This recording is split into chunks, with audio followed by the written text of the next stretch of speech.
Hola a todos, buenos días y gracias por estar con nosotros. Es un verdadero gusto darles la bienvenida en esta oportunidad a una transmisión especial de tu ministerio amigo Verdad Adventista.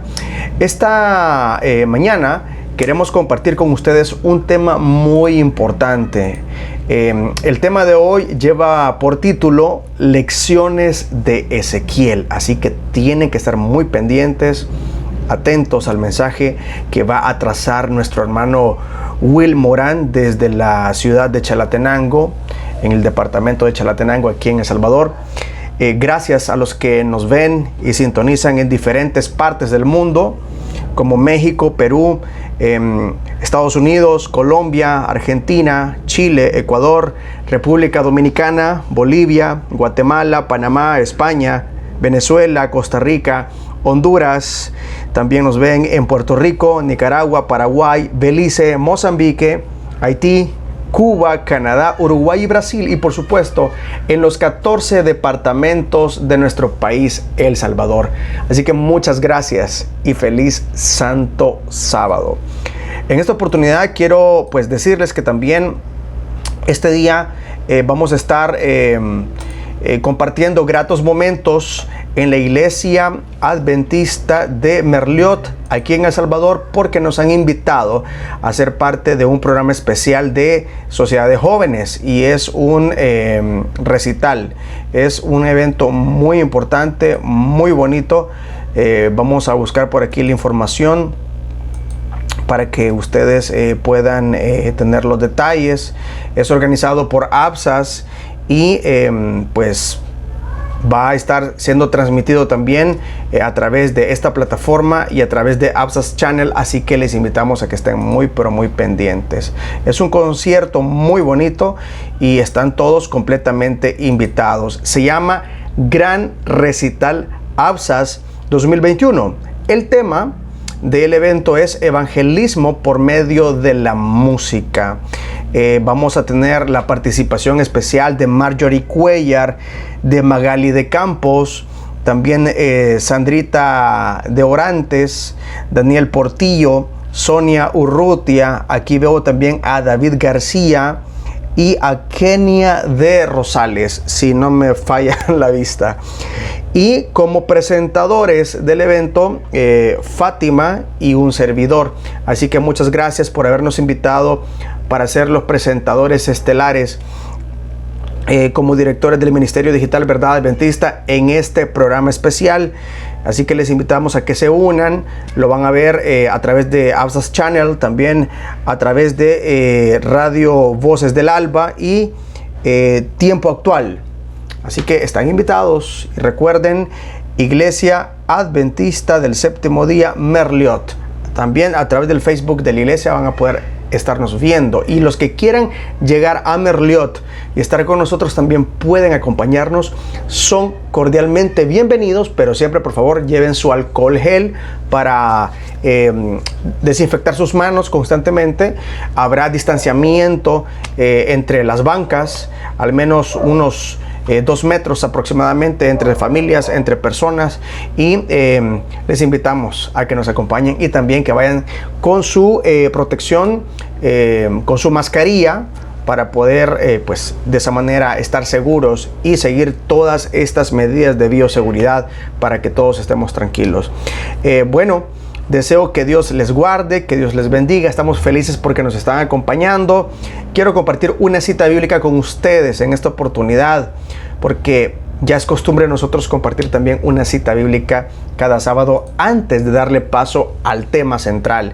La cita para hoy la encontramos en Lucas 24:52. Les pedimos que por favor busquemos el libro de Lucas, capítulo 24, versículo 52, y pedimos dirección de nuestro Señor Jehová. Padre nuestro que estás en los cielos, te damos gracias por este día en que nos permites abrir tu santa palabra. Gracias por tanta verdad, por tanta revelación divina que con mucho amor viene a enriquecer nuestra vida espiritual. Ayúdanos a comprender tu palabra.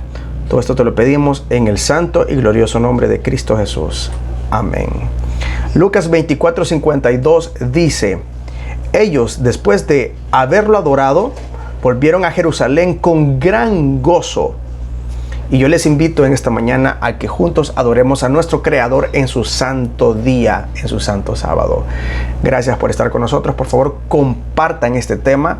Es un tema muy importante que yo sé que llevará muchísima bendición a muchas personas en todo el mundo. Así que por favor, compartan este video y síganos en sus redes sociales. Nos encuentran como Verdad Adventista en Facebook, en Instagram, en Twitter y también en nuestro canal en YouTube. Y también tenemos un canal en Telegram, siempre como Verdad Adventista. El tema para hoy, lecciones de Ezequiel. Que Dios les bendiga.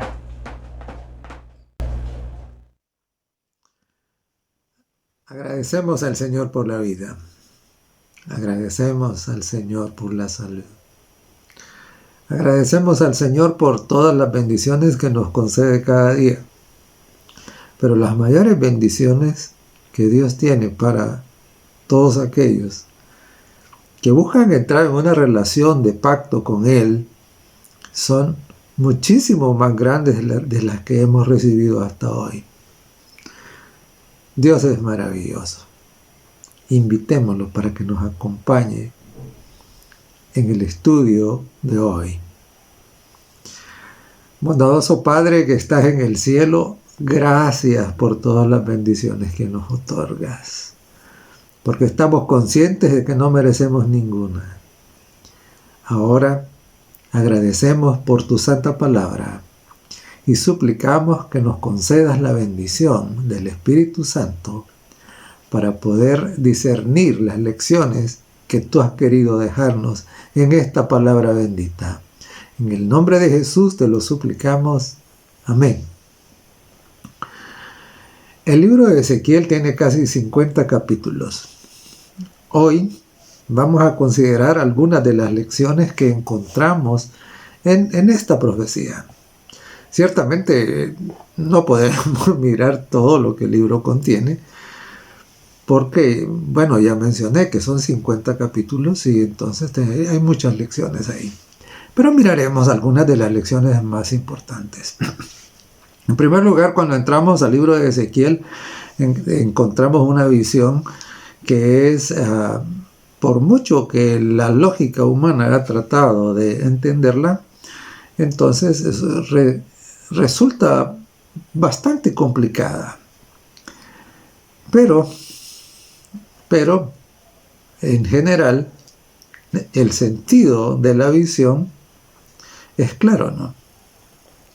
Ezequiel estaba junto al río Quebar y claro, recibió ahí esta visión que desafía la comprensión humana. Y aquí encontramos la primera gran lección. En esa visión de ruedas sobre ruedas que se mueven y nunca van para atrás, siempre van para adelante, etcétera, ¿no? Tiene un montón de detalles que resultan complicados, pero la lección es clara. Ezequiel estaba turbado. Ezequiel se preguntaba por qué estaban pasando tantas cosas que él no entendía. Y claro, la lección fundamental de esta visión, puede tener otras, pero la lección fundamental es que aunque no entendamos lo que está pasando, nunca debemos olvidar que Dios tiene el control y que nada escapa de su vista y de su poder. Entonces, claro, esa es la primera gran lección. Dios está en el control, aunque no entendamos las cosas. Probablemente Ezequiel no pudo entender todos los detalles de la visión que había contemplado, y nosotros tampoco. Pero sí entendemos eso, ¿no? O debemos entenderlo. Dios está en el control, Dios está al tanto de todo lo que pasa, y eso y debe darnos a nosotros tranquilidad, debe darnos paz. Entonces, claro, en medio de ese contexto en el que ocurrían una serie de cosas que Ezequiel no entendía, entonces Dios envía una serie de mensajes de advertencia para su pueblo que tristemente, como ocurrió en muchos momentos de la historia del pueblo de Dios, se habían apartado del camino correcto, ¿no? Y encontramos en el capítulo 3 y en los versos 16 al 20 un pasaje que asigna a Ezequiel y también a nosotros una responsabilidad. Leo así en el capítulo 3 de Ezequiel los versos 16 al 20. Y aconteció que al cabo de los 7 días vino a mí palabra del Señor diciendo: Hijo de hombre, yo te he puesto por atalaya a la casa de Israel. Oirás pues tú la palabra de mi boca y los amonestarás de mi parte. Cuando yo dijere al impío, de cierto morirás, y tú no le amonestares, ni le hablares para que el impío sea percibido de su mal camino, a fin que viva, el impío morirá por su maldad, pero su sangre demandaré de tu mano. Pero si tú amonestares al impío, y él no se convirtiere de su impiedad y de su mal camino, él morirá por su maldad, pero tú has librado tu alma. Si el justo se apartare de su justicia e hiciere maldad, y pusiere yo tropiezo delante de él, él morirá, porque tú no le amonestaste. En su pecado morirá, y sus justicias que había hecho no vendrán memoria, pero su sangre demandaré de tu mano. Entonces, claro, el pueblo de Dios ha sido escogido precisamente para cumplir con esta misión, para cumplir con la misión de traer el mensaje de Dios al mundo. De hecho, esto es lo que Pedro recoge de nuevo en el Nuevo Testamento cuando dijo: mas vosotros sois linaje escogido, real sacerdocio, nación santa, pueblo escogido por Dios para que anunciéis las virtudes de aquel que os llamó de las tinieblas a su luz admirable. Entonces es anunciar. Dios estaba diciéndole a Ezequiel, y lo mismo nos dice a nosotros ahora, esta es como la segunda lección que vamos a comentar hoy, el hecho de que ciertamente nosotros, que somos el pueblo de Dios en la actualidad, así como Israel era el pueblo de Dios en el pasado, nos ha sido dada la responsabilidad de presentar las advertencias que Dios envía para darle la oportunidad a las personas para que escojan. Y claro, para que conozcan el plan de salvación y que entiendan que no están condenados a perderse. Al final, si se pierden, será el ejercicio de su libre voluntad, pero la responsabilidad de llevar ese conocimiento es nuestra. Y precisamente al ocuparnos en estas tareas como esta de tener este estudio bíblico, estamos precisamente en el cumplimiento de esa misión, ¿no? Que los que no conocen estas cosas puedan conocerlas, ¿no? Y cuando usted se toma el trabajo de compartir con sus amigos, con sus parientes, con sus vecinos, etcétera, ¿no? Estos estudios o cualquier otro, entonces que nos presentan el plan de Dios y también nos advierten sobre las consecuencias de rechazar el plan de Dios, estamos cumpliendo esta misión de ser ¿qué? De ser los atalayas, de ser los centinelas que Dios ha puesto para advertir que en Dios es el único que tenemos esperanza y que fuera de Él estaremos perdidos. Por causa del rechazo de la ley de Dios, el pueblo en aquel tiempo, y lo mismo ahora, cargaría con las consecuencias malas de las que ya habían sido advertidos. Claro, Dios ha venido advirtiendo desde siempre, ¿no? Incluso cuando puso el árbol en el Edén, el Señor advirtió a Adán y Eva de las consecuencias de apartarse del camino que Él había establecido, de apartarse de su voluntad, de rechazar sus normas, de rechazar sus mandamientos, su voluntad. Los mandamientos no son otra cosa que el resumen de la voluntad de Dios. Entonces, claro, Dios había advertido que ha venido haciendo las advertencias. Y de nuevo en Ezequiel, en el capítulo 5, leemos versos 6 al 8. Dice así la palabra del Señor. Y ella cambió mis decretos y mis ordenanzas en impiedad más que las naciones y más que las tierras que estuvieron alrededor de ella, porque desecharon mis decretos y mis mandamientos y no anduvieron en ellos. Por tanto, así ha dicho el Señor: por haberos multiplicado más que las naciones que están alrededor de vosotros, ¿no habéis andado en mis mandamientos ni habéis guardado mis leyes? Ni aún según las leyes de las naciones que están alrededor de vosotros habéis andado. Así pues ha dicho el Señor: he aquí yo estoy contra ti.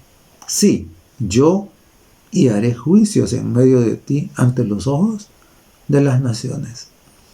Entonces, claro, otra lección que tenemos acá es este hecho, ¿no?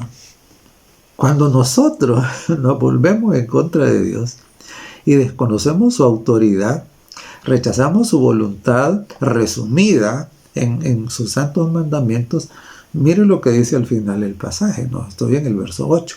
He aquí yo estoy contra ti, dice. Claro.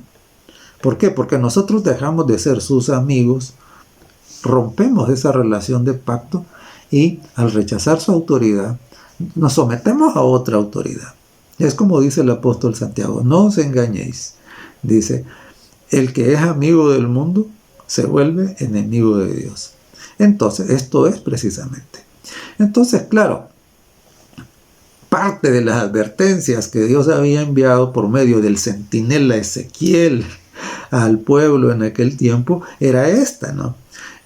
Ustedes no pueden rechazar mi voluntad resumida en los mandamientos y seguir pensando que siguen conmigo. No siguen conmigo, ¿verdad?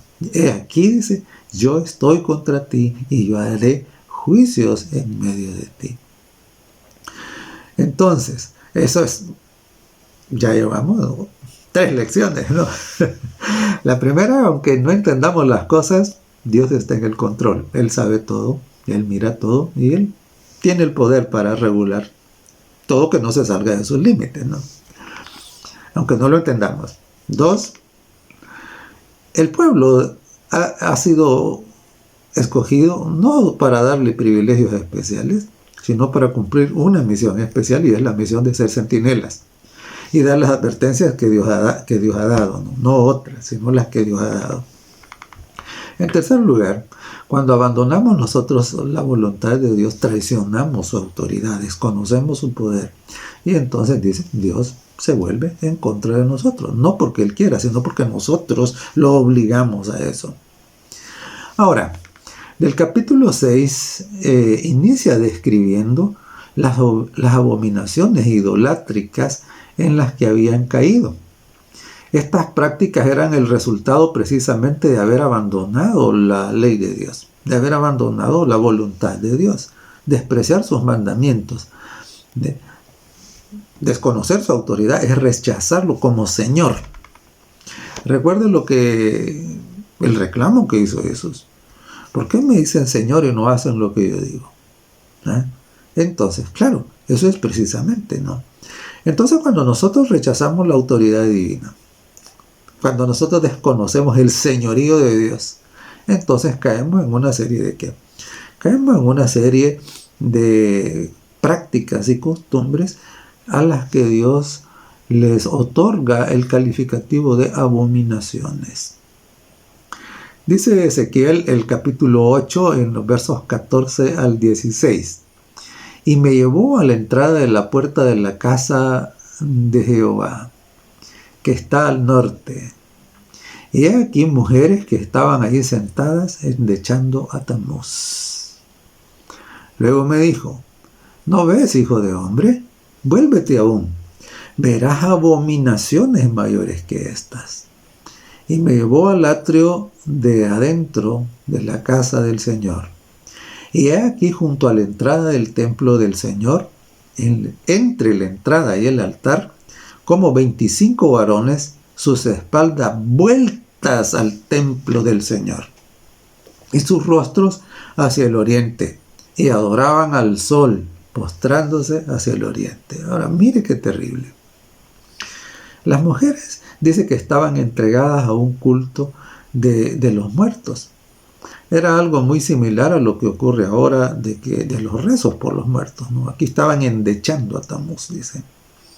Entonces, se suponía que cuando las lluvias cesaban y que toda la vegetación moría, entonces era porque Tamuz había muerto.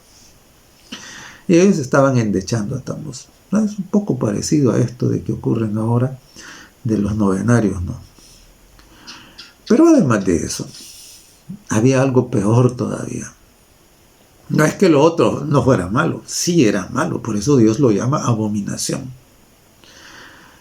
Pero aquí el Señor le dijo, pero te voy a mostrar algo todavía peor. Y dice que los líderes en el pueblo, ¿qué estaban haciendo? Dice, primero, habían dado la espalda al templo del Señor.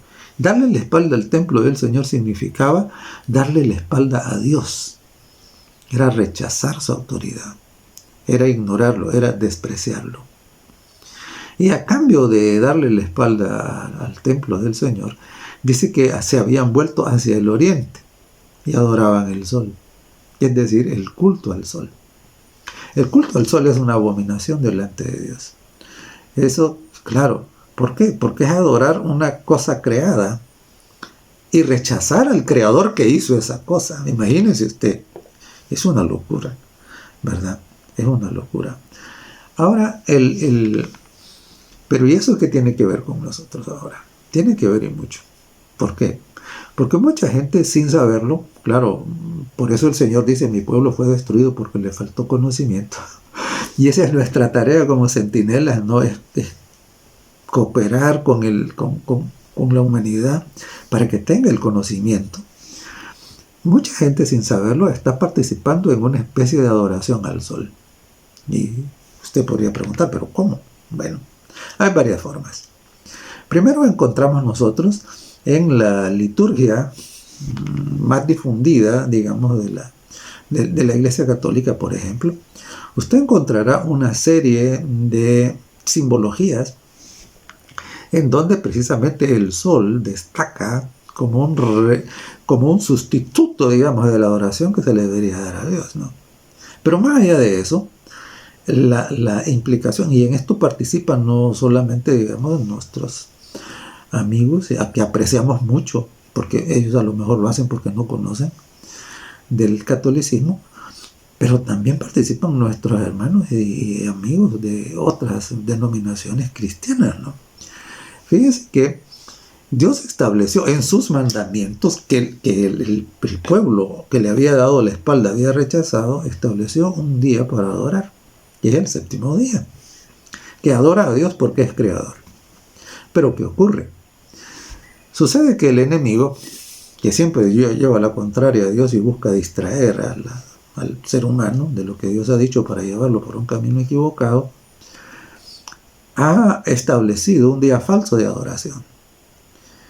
Y ese día falso de adoración está asociado con el culto al sol.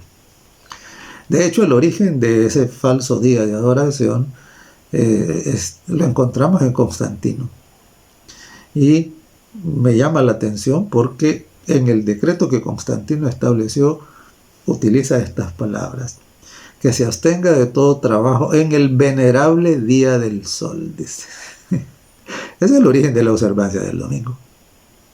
Ese es el origen, es un origen pagano. Y sucede de que hoy se sigue utilizando esa misma práctica, que es el equivalente de ¿qué? De darle la espalda a la autoridad de Dios y participar de esa especie de adoración de culto al sol. De hecho, en varios idiomas encontramos nosotros que precisamente el nombre que se le da al primer día de la semana es equivalente a Día del Sol. Por ejemplo, en alemán. En alemán, domingo se dice, el primer día de la semana, se dice Sonntag, día del sol. En neerlandés se dice Zondag, que también es día del sol.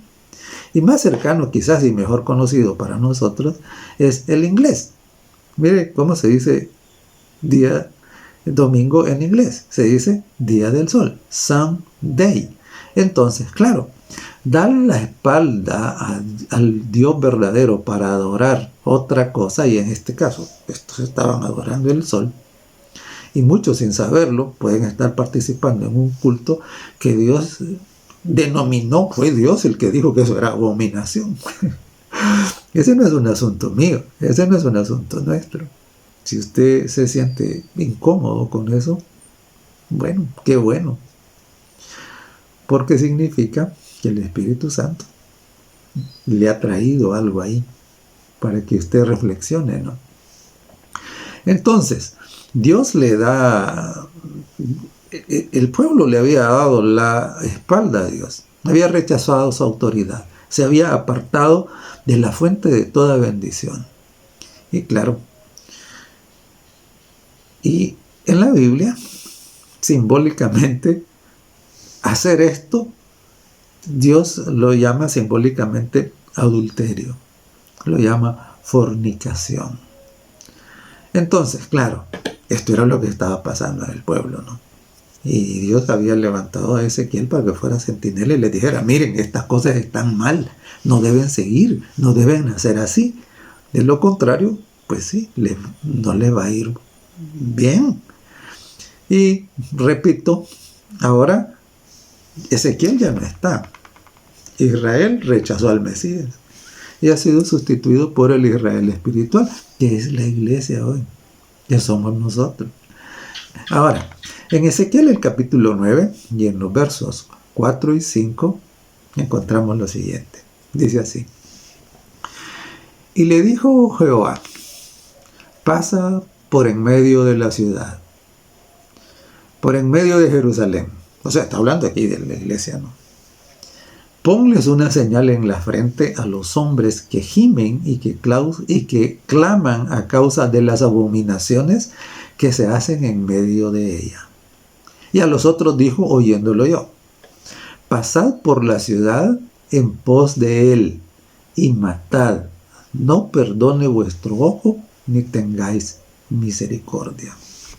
Entonces sucede de que en medio del pueblo, lo que hoy podríamos decir, en medio del cristianismo, en medio de la iglesia, Dios le muestra a Ezequiel que hay dos grupos. Dice que hay un grupo que se lamenta por las abominaciones que se cometen en medio del pueblo. Se lamenta, ¿no?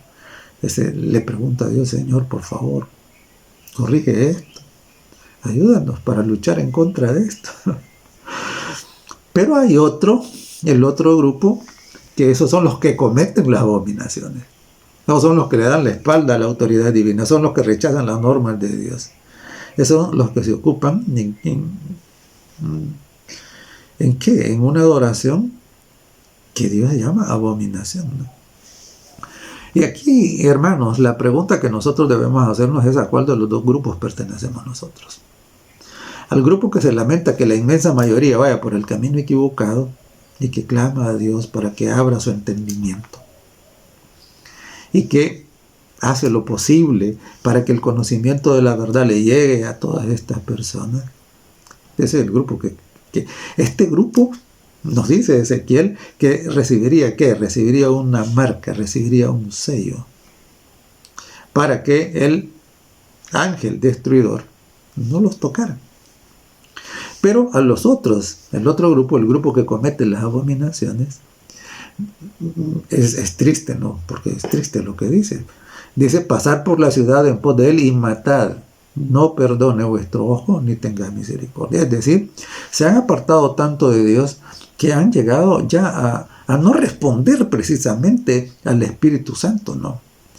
Es decir, en su conciencia se ha endurecido tanto que ya no responden. Y entonces, ¿qué es lo único que queda?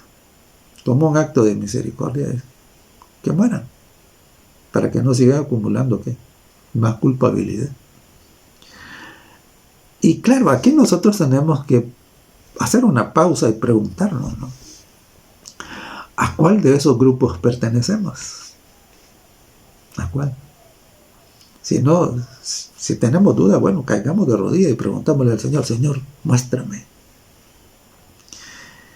Y si somos conscientes ahora de que estamos en ese grupo que le ha dado la espalda a Dios, que ha rechazado la voluntad, la autoridad, y somos conscientes de eso, qué bueno, porque nuestro caso no está perdido, ¿no?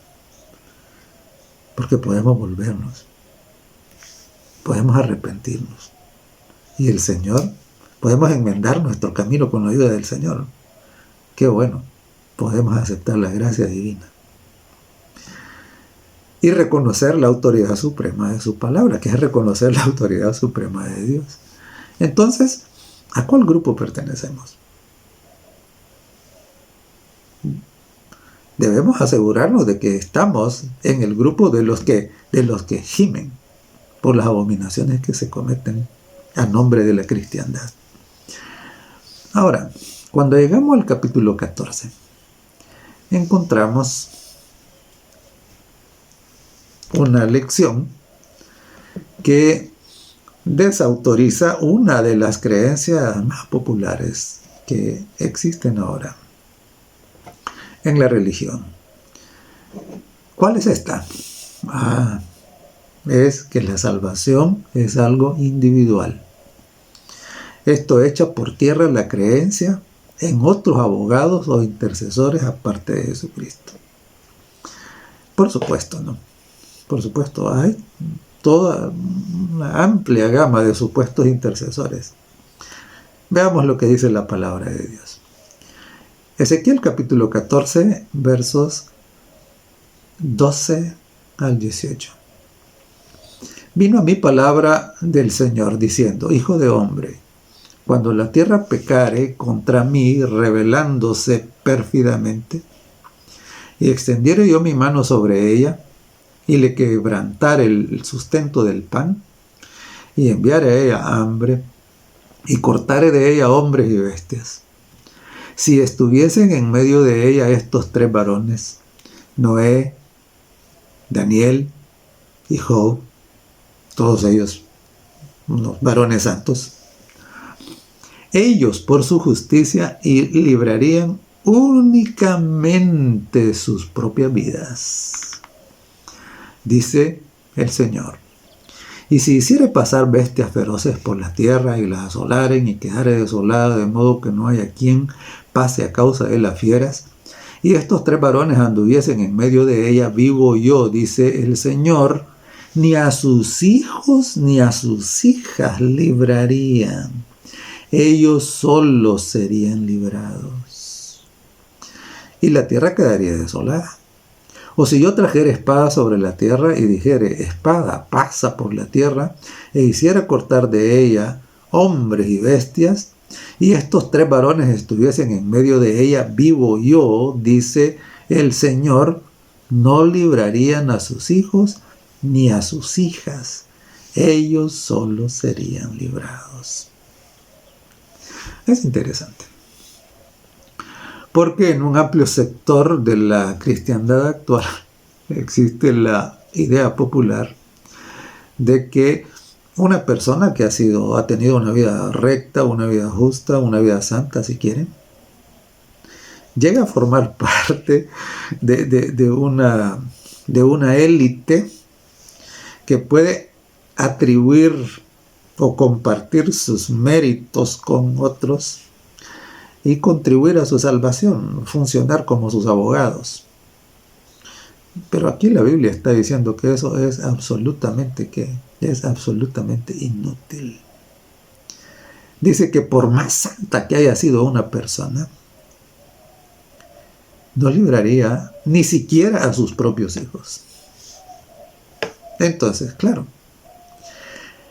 Y por supuesto, esto que nos dice que todas estas oraciones que se hacen a estos personas, repito, pueden haber sido personas muy santas y que están muertos. En primer lugar, la Biblia dice que los muertos nada saben y que no pueden hacer nada porque su amor y su odio se acabaron. Su mente, dice, fue puesta en olvido. En primer lugar, siguen muertos, están muertos. Es inútil. En segundo lugar, dice que no pueden salvar a nadie más aunque estuvieran vivos. Que simple y sencillamente su justicia, dice, es de ellos. Porque la salvación es algo individual. Es un asunto personal. Entonces, confiar en estos supuestos intercesores es inútil. En 1 Timoteo 2:5 es clarísimo, ¿verdad? Dice, porque hay un solo Dios y un solo mediador entre Dios y los hombres. Jesucristo hombre. Nadie más. Absolutamente nadie más. Entonces, si usted hasta este día ha estado pensando en que cualquiera de estas personas le puede ayudar, me da pena tener que decírselo, pero es la verdad. Ha estado perdiendo el tiempo, ¿verdad? Dios es el único. Jesucristo es el único que puede ser nuestro abogado y ser efectivo. Cualquier otra cosa es una falsificación, es un engaño. Es parte de esas abominaciones contra las cuales Dios envió a Ezequiel para ser centinela y decir al mundo, mira, eso no es correcto. Al llegar al capítulo 18, encontramos la desmitificación de otras creencias que también son muy difundidas, igual que esta de los intercesores, de los santos intercesores, ¿no? de los santos abogados, ¿no? Y leemos en Ezequiel, el capítulo 18, los versos 1 y 2. Vino a mí palabra del Señor diciendo, ¿qué pensáis vosotros los que usáis este refrán sobre la tierra de Israel? Que dice, los padres comieron las uvas agrias y los dientes de los hijos tienen la dentera. Si usamos el lenguaje actual ahora, nosotros diríamos, los papás se comieron las uvas ácidas y los hijos son los que tienen los dientes destemplados. Y eso es lo que el verso está diciendo. Ahora, pero este refrán, ¿qué era lo que significaba? Este refrán lo que significaba era de que los hijos heredaban la culpabilidad de los papás.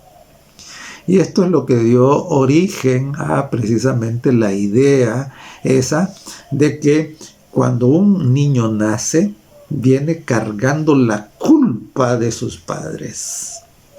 Entonces, esto ha sido llamado también la idea del pecado original, que los bebés cargan con ese pecado al nacer. Eso es un mito, eso es falso, eso es mentira. Nosotros al nacer no cargamos con el pecado, con la culpa. Cargamos con una naturaleza caída, que le es más fácil hacer lo malo que lo bueno, porque nacemos con esa tendencia a la maldad, pero no nacemos culpables, porque para ser culpable hay que tomar una decisión, hay que consentir, hay que entender la diferencia entre el bien y el mal, y el bebé eso no lo sabe, eso no lo entiende. Entonces, esto que dice acá, que los papás se comen las uvas ácidas y los hijos heredan los dientes destemplados, simple y sencillamente, digo el Señor, eso ya no lo van a decir. ¿Por qué? Porque van a entender la verdad. Entonces, recuerden, otra falsedad, otro mito, otra cosa que forma parte de todo este cuerpo de creencias que el Señor identificó como abominación, es precisamente esto, ¿no? Y es interesante, ¿por qué? Porque esto de creer que los hijos nacen con los dientes destemplados porque los papás se comieron las uvas ácidas, esta idea del pecado original, origina también otra práctica que que tampoco tiene respaldo bíblico. ¿De cuál práctica sería esa? El bautismo de los bebés. En Hechos, el capítulo 2 y el verso 38, Pedro, respondiendo a una pregunta que habían hecho los que habían escuchado el poderoso sermón del día de Pentecostés, Pedro les contesta, ¿no? Porque ellos preguntaron, varones hermanos, ¿qué haremos? Y Pedro les contesta, Hechos 2:38, arrepentíos y bautícese cada uno de vosotros en el nombre de Jesucristo para perdón de los pecados, y recibiréis el don del Espíritu Santo. Entonces, note, Pedro está diciendo claramente aquí que para poder ser bautizado hay que arrepentirse. Hay un montón de personas, y yo era una de esas, igual que muchos, que nos dijeron que cuando que fuimos bautizados cuando estábamos chiquitos. Y probablemente nos llevaron a una ceremonia, pero tengo que decirle que para comenzar eso no es un bautismo, porque bautismo significa sumergir en agua.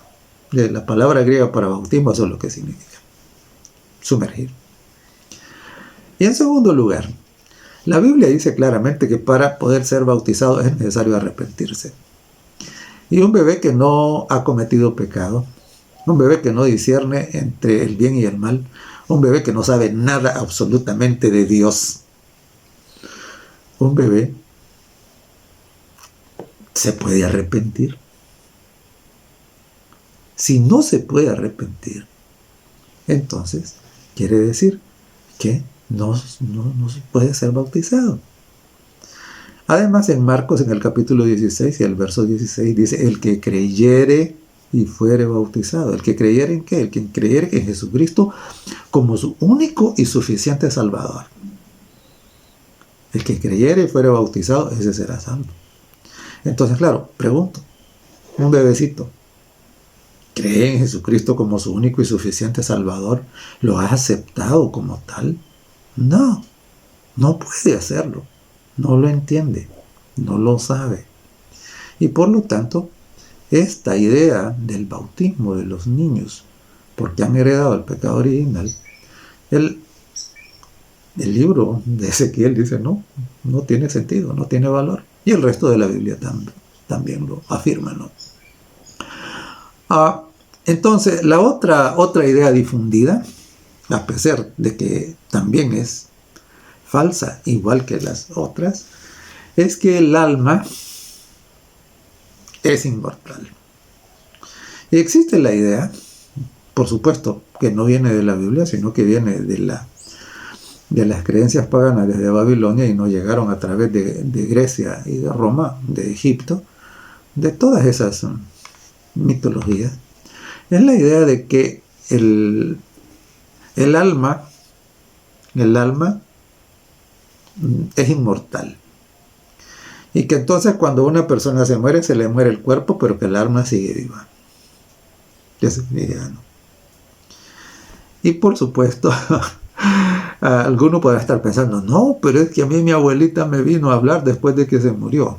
Hay un montón de personas que dicen esto. Y que oímos ruidos y que no sé qué. Déjeme decirle algo. La Biblia es bien clara y la Biblia dice que los muertos nada saben y que cuando se mueren su mente es puesta en olvido y que ya no tienen parte en las cosas que ocurren aquí en la tierra. Y entonces todos estos fenómenos de ¿qué son? Mire, no es otra cosa que espíritus de demonios que aprovechan la creencia de estas mentiras para afirmar en el engaño a las personas. La Biblia es bien clara. La Biblia dice, no tenemos lucha contra sangre y carne, sino contra huestes espirituales de maldad en los aires. Y en Apocalipsis, en el capítulo 16, los versos 13 y 14 dice, y vi salir de la boca del dragón, de la boca de la bestia y de la boca del falso profeta 3 espíritus a manera de ranas, que son espíritus de demonios, que van a todo el mundo, dice, para engañarles. Entonces, claro, ¿Qué es la realidad? Bueno, la realidad es lo que la Biblia dice, ¿no? Y encontramos en Ezequiel el capítulo 18 y el verso 4, dice, he aquí que todas las almas son mías. Como el alma del Padre, así el alma del Hijo es mía. El alma que pecare, dice, esa, ¿qué va a pasar con ella? Morirá. El alma que pecare, esa morirá. Y en el verso 20 del mismo capítulo, de nuevo lo repite. Por si no lo quedó claro la primera vez, dice. En el verso 20 lo repite otra vez. Dice, el alma que pecare, esa morirá. Y vuelve a repetir la idea de que los hijos no van a tener los dientes destemplados por los ácidos que se coman los papás. Dice, el alma que pecare, esa morirá. El hijo no llevará por el pecado del padre, ni el padre llevará por el pecado del hijo. La justicia del justo será sobre él y la impiedad del impío será sobre él. Entonces, recuerden, el alma muere, porque el alma no es esa cosa transparente que vuela, como algunos piensan, porque en las películas así lo presentan, retomando la mentira recibida de la mitología pagana. No es eso. Según la Biblia, el alma es la persona viviente, el ser vivo. Es la unión ¿de qué? Del cuerpo material con el aliento de vida. Cuando Dios hizo a Adán, lo formó, dice, del polvo de la tierra. Y entonces le dio el soplo. Y me encanta que hay algunas versiones de la Biblia en donde dice, y fue Adán un alma viviente. Desafortunadamente, en las versiones modernas, precisamente porque varios de los traductores han sido víctimas de este mismo engaño, no reflejan lo que el original dice. El original dice, y fue Adán un alma viviente. Sino que lo han traducido, y fue Adán un ser viviente. En realidad es el equivalente. Pero sería mejor que dijera lo que dice originalmente, ¿no? Fue Adán un alma viviente. Entonces el alma es la unión del cuerpo material que vuelve al polvo cuando morimos, y el aliento que regresa a Dios quien lo dio. Eso es lo que la Biblia dice. Entonces el alma muere, el alma desaparece con la muerte. Esa idea de que sigue viviendo en algún otro lado es parte del engaño y es parte de las abominaciones contra las cuales Dios ha dicho, centinelas, vayan y avísenle al mundo, libérenlo de estos engaños. Y claro, mire lo que dice en 1 Timoteo capítulo 6, versos 14 al 16. Que guardes el mandamiento sin mancha, ni reproche, hasta la manifestación de nuestro Señor Jesucristo, la cual manifestará a su debido tiempo el bienaventurado y único soberano, Rey de reyes y Señor de señores, el único que tiene inmortalidad. Más claro no se puede. Dice que nuestro Señor Jesucristo, el Rey de reyes, el único soberano, es el único que tiene inmortalidad. Esto contradice absolutamente esta idea de que las almas siguen vivas. No. El alma que pecare, dice la Biblia, esa morirá. Entonces, claro, muchas personas se sorprenden ante esto. ¿Por qué? Porque desde pequeñitos les han enseñado todas estas cosas, ¿no? Y el peso, digamos así, de la tradición es tan grande que a veces los aplasta. Sin embargo, el poder de Dios es más grande que el peso de la tradición, ¿no? Y entonces, por eso Dios dijo, ustedes son la luz del mundo, vayan como centinelas y compartan la luz de la palabra de Dios. Muy bien. Entonces, resumiendo, ¿qué lecciones hemos encontrado en esto? Por supuesto, estas no son todas las lecciones que están en Ezequiel. Hay muchísimas más. Pero por cuestión de tiempo, digamos, hemos listado o destacado algunas de estas lecciones abundantes que el Señor nos da. Primero, recuerde, en la entradita del libro tenemos que la lección de que Dios está en el control de todo, aunque nosotros no lo entendamos. Él lo sabe todo y Él no deja que las cosas vayan más allá de los límites que Él establece. Dios está en el control de todo. Eso debe darnos esperanza, debe darnos seguridad, debe darnos gozo, debe darnos alegría.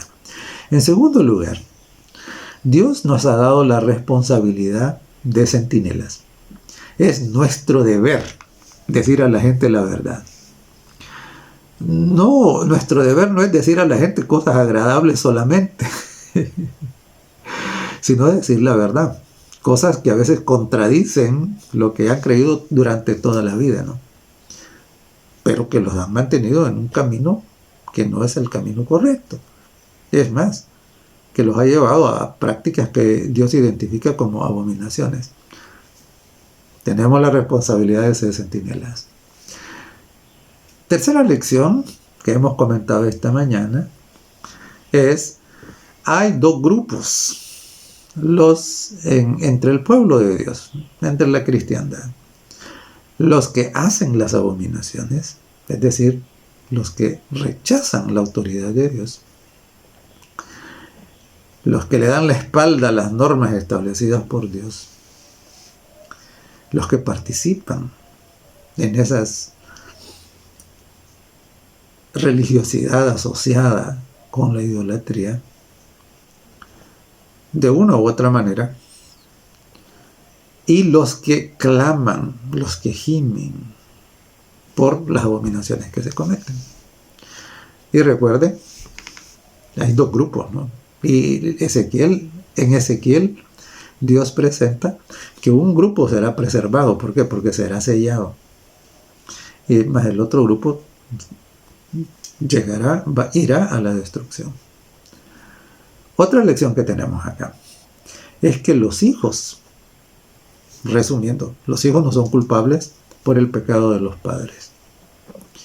Y también que los padres, por muy santos que sean, no pueden salvar ni siquiera a sus propios hijos. Que solamente hay un intercesor, solamente hay un abogado. Y ese abogado es Jesucristo, nadie más. También tenemos la lección que acabamos de comentar al final, ¿no? La lección de que el alma muere, que solo Dios es poseedor del atributo de la inmortalidad, y que si nosotros tenemos la expectativa, la esperanza de vivir eternamente, esa esperanza solo tiene sentido cuando nosotros permanecemos unidos a esa fuente de inmortalidad. Precisamente el pecado rompe esa conexión. Y por eso es que el pecado es tan odioso para Dios, y debería serlo también para nosotros. ¿Por qué? Porque corta nuestra relación con el único que tiene inmortalidad. La inmortalidad del ser humano no es propia suya. Depende de permanecer unido a Dios. Por eso el Señor le dijo a Adán y Eva: el día que pecaren, ese día morirán. Si comen del árbol que no deben comer, van a morir. ¿Por qué? Porque se van a separar del único que es inmortal. Nuestra inmortalidad, nuestra vida eterna es condicional. Está condicionada ¿a qué? A estar unido con Dios, que es el único que tiene inmortalidad. Entonces, claro, por eso cada vez, como centinelas, nosotros tenemos el deber, tenemos la responsabilidad, pero también tenemos el gozo de poder compartir estas verdades con los que no las conocen o las que las tienen medio claras, ¿no? Mire, no pierde el tiempo más. Deje de estar yendo detrás de abogados inútiles. Deje de estar mirando estas otras cosas que Dios dice que son abominación. Venga a la única fuente de inmortalidad, que es el Señor. Reconozca la palabra de Dios como la máxima autoridad. Venga a Jesucristo. Es nuestro deber siempre decir al mundo: venga a Jesucristo. Es el único que puede asegurarnos la inmortalidad. Es el único que puede interceder por nosotros. Es el único que puede librarnos de las abominaciones. Es el único que tiene el control de todo lo que existe. Hay un montón de gente creyendo que los políticos y todo tienen control. No, Dios es el que gobierna todo. Dios deja que algunas cosas corran para que nosotros podamos reflexionar y ver que precisamente el resultado perverso, dañino, ruinoso de seguir las ideologías humanas, para que nos convenzamos precisamente de que es una locura poner la esperanza en que, bueno, de hecho Jeremías dijo así, ¿no? Maldito el varón que pone el brazo humano por su carne, dice. Que cavan cisternas rotas que no retienen agua. Jeremías, el capítulo 17. ¿Verdad? Entonces, claro, hoy, una vez más, le hago la invitación. Venga a Jesucristo. Reconozca su santa palabra como la fuente suprema de autoridad. Probablemente hacer esto le va a llevar a renunciar a una serie de creencias y prácticas que a lo mejor ha llevado durante toda su vida. No importa. Eso es lo que todos hemos hecho. Por la gracia de Cristo podemos librarnos de todo eso y venir al Señor para asegurarnos que estamos del lado de aquellos que gimen por las abominaciones que se cometen. Para asegurarnos de estar del lado de aquellos a los que Dios les dice: bueno, ahora ya creíste, ahora anda y avisarle a otros, sea un centinela. Sea un centinela. Comparte la luz. Pero para compartirla, usted tiene que recibirla primero. Porque nadie puede dar lo que no tiene. Póngase del lado del Señor. En el nombre de Jesús. Póngase del lado del Señor. Que Dios le bendiga. Amoroso Padre, agradecemos porque eres tan lindo, que por medio de tus heraldos, estos santos varones que escogiste para que fueran tus profetas, nos has iluminado. Y Señor, ciertamente nosotros somos indignos también de desempeñar un papel parecido a ese, el de ser también centinelas. Oramos para que nos afirmes y nos ayudes para cumplir con esa tarea. Y Dios, aquellos que todavía no han venido a Jesús, pedimos de que tu Espíritu Santo les ilumine, que tu Espíritu Santo les conduzca y que puedan hacer su decisión antes de que vaya a ser demasiado tarde. En el nombre de Jesús te lo pedimos. Amén.